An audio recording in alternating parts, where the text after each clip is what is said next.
Honourable Minister, thank you so much for pointing out to us that one of the epochal shifts is the concept of the emergence of North Pole and South Pole, politically speaking, of course, where you actually set aside your political differences and brought in oneness in the interest of the people. I think that's a fascinating concept. Thank you very much. And now, ladies and gentlemen, for the finale, we have the one and only Suhel Seth, who is going to tell us what he wants to tell us. Suhel.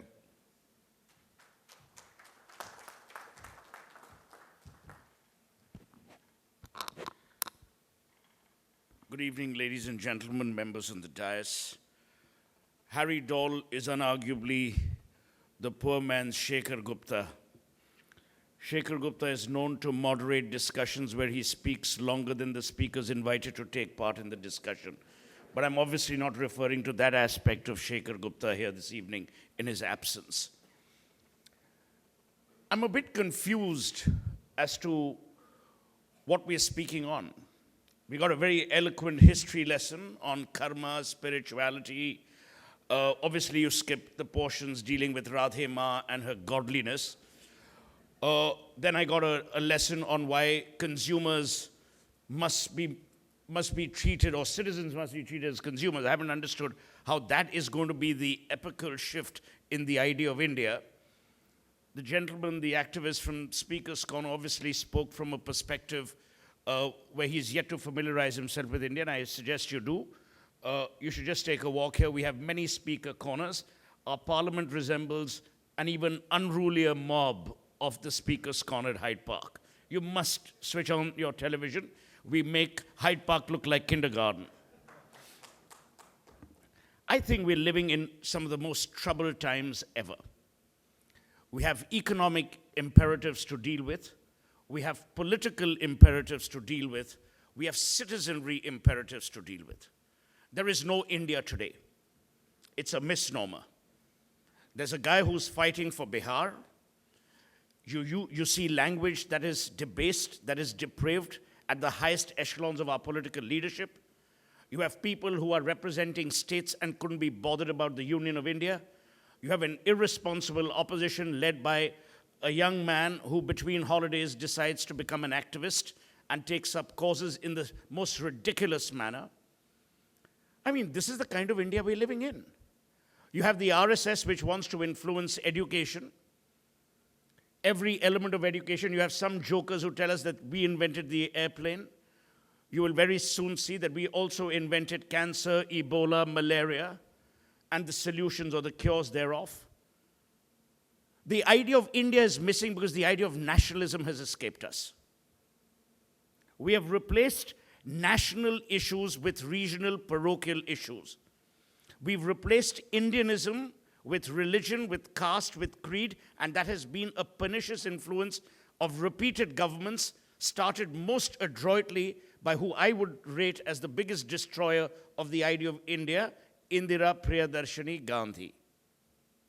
When you destroy institutions, you destroy the idea of a holistic India, and that's where we are today, at the crossroads. You might trash the media, you might say, oh, you know, the media's flaring things up. Of course it is, because there is a consumptive audience like all of us, willing to listen and willing to absorb. We are not discussing the academic legacy that we've inherited. We want to shame people like the Amartya Sens of the world because we don't agree with their political ideology, whereas we should actually be agreeing with their academic intent. And this is continued. You know, for people to bash Modi is equally silly. Modi is only refining the art of the impossible that the Gandhis created with great adeptness. We are not seeing a unifying factor in the idea of India. The idea of India was a fabulous book written by Sunil Khildani, and it encapsulated the entire idea of being Indian. The being Indian element is missing. And it's missing because we have distorted history books. We have chosen to adopt and adapt legacies that suit contemporary politics.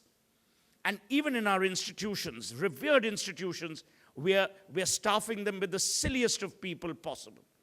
I mean, I wouldn't even ask Gajendra Chauhan to serve me Diet Coke. And he's supposed to be the guider, the guide visionary of the Film Television Institute. And why does Modi have to lose small battles? This is a small issue. Why do you want to starve people? And then you say, oh, Sonia Gandhi did it? Two stupidities don't make one thing sensible. And I've never understood this. So, what's the solution? I think the solution lies in the following. We have never had a more engaged, youthful population than we have today, and that is our hope. Most of you in this room, if you were part of the bureaucracy, you were also part of the cozy club. You chose your political masters well, you kowtowed to them very well, and they left you high and dry. The guys who are going to jail are the bureaucrats, other than obviously A. Raja. But then A. Raja is not, incredibly bright. The bureaucracy and the political nexus, the ability to decide for themselves independently, has also hurt the idea of India. What has equally hurt the idea of India is we have injected politics into every element of our lives. We have injected into the way we report news. We have injected it into the way we ally with businesses. We are promoting brand India. But what brand do you promote if the Indian in India doesn't believe in the idea of India? What brand of India will you promote at Madison Square Gardens when people at home are worried about basic stuff? I'm disgusted with what is happening with one rank, one pension. I think it is criminal for this government to sit and be negligent about this. And the hypocrisy, and it is not about this government. One rank, one pension has been a legacy that's been passed on to Narendra Modi. And let's not forget that. We've had successive governments that have played with the idea of India because they've played with every citizen's aspirations. And as long as you continue to play with the aspirations of people, you will never get an idea of India which is committed, which is loyal, which is stable, and which is steadfast. And to that India, we must awaken, to quote Tagore. My optimism stems from the fact that government will slowly get more and more out of business. They will get more and more out of what I would call general governance. There's going to be greater probity. There's going to be greater accountability. I think what social media has done is also put its incredible pressure on performance, and that, to my mind, is a good sign. I have to say that this is unarguably the cleanest cabinet we've had in the country for years. We've had crooks in earlier cabinets, and you all know who the crooks are.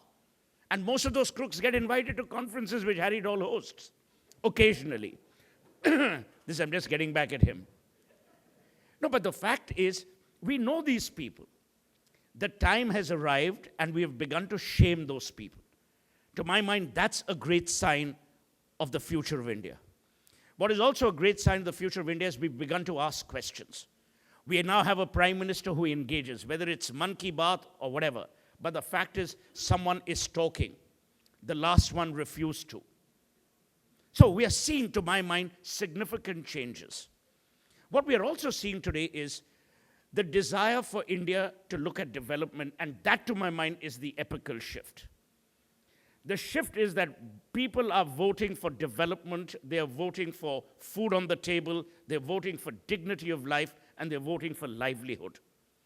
That is going to be the most significant change in the idea of India, because India will only endure if its people endure, and people will endure if people have a life, and people have a life of dignity and of a livelihood that is sustainable.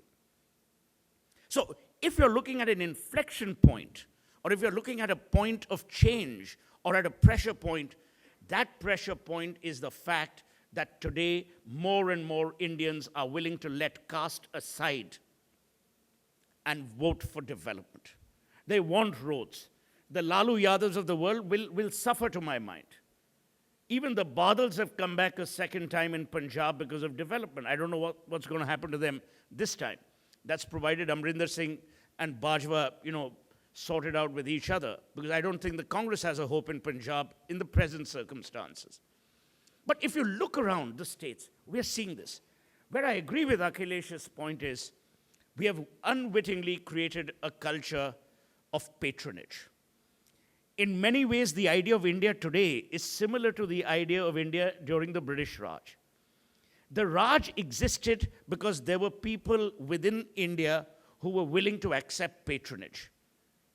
I don't think Modi needs to go to Bihar and offer packages as if these are packages of benevolence. These are deserving packages. But we're also seeing the pilfering, the spillage, the wastage of public money. Having said that, we cannot build a culture of the prosperous, aspirational Indian if we build it on patronage or build it on benevolence of the current presiding deity of that country at whatever time possible. We need to get people to earn. I was always against Narega for only one reason, that even the 100 days were almost as if you were giving a sop, an incentive for someone not to work. We can't have a country like this. I want to come to the final point. Our institutions are crumbling. Whether you like it or not, they're crumbling. The Supreme Court, which to my mind was a temple of justice, has in the past been, accused of corruption.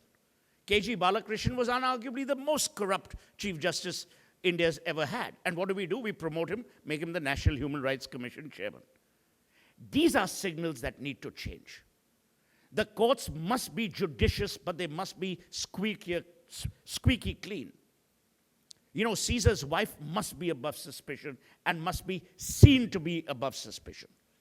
I think the courts are doing, no pun intended, great injustice on an aspiring India and on an aspiring Indian. We don't need judges to sit as lords. We need judges to engage with the idea of India, especially when they need to deliver justice, which must be swift.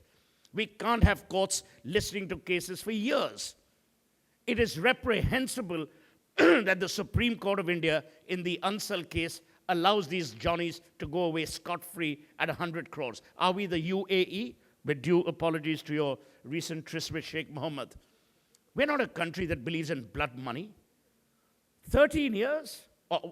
It was 13, right? 13 years for justice, where there's apparent negligence and criminality, and you ask these guys, please give 100 crores and go scot-free. What happens to 67 families? The same with Bhopal. The same with the Sikh riot victims. Godhra. Which brings me to yet another point. Governments must not only be in the business of governance, governments must also be in the business of fairness. And as Amartya Sen brilliantly said in his book, The Idea of Justice, ultimately justice is about fairness. It is not about process. It is not about niti, it's about nyaya. India will have to move towards that aspirational inflection point if we are to see an epochal shift. The average citizen of India is still reeling under the mighty weight of government. A lot of systems have cleaned up. I was delighted to get an income tax refund check by email, and I didn't have to bribe some income tax lout and pay him 10% of that refund check. That's a big change as an individual. So I'm seeing governance work where governance has migrated from patronage to e-governance. I think Modi has his heart in the right place, but obviously there are some signals that are sad, which are unnecessary. He needs to shut people like Giriraj and all those other idiots who keep talking rubbish about India and Indians. We don't need to be reminded by the Girirajas of the world that we are a Hindu nation. We are not. We are an Indian nation. I may have been born a Hindu, but I will not abrogate my right of Indianism, of Indianness, to a religious perspective. I think silence from the premier of this country in these matters is forbidding. It's not necessary, it's not required. Finally, and I will end with this, I have great hope that some of the changes that are being set in motion today, some compulsorily, some, of your own volition by this present government, will bode and augur well for the India of tomorrow. The India of tomorrow is not going to wait for its politicians anymore. There is going to be an immediacy, an alacrity, and there's going to be impatience. Governments can handle patient citizens. Impatient citizens are a dangerous lot. I think we need to set a benchmark for finishing work We need to migrate as a government from slogans to delivery and from reviews, which the RSS is apparently conducting, to report cards. The citizen of today is more than ever ready to bring about an inflection in the idea of India, but for that, you will have to recalibrate the aspirations of present-day Indians. Thank you so much.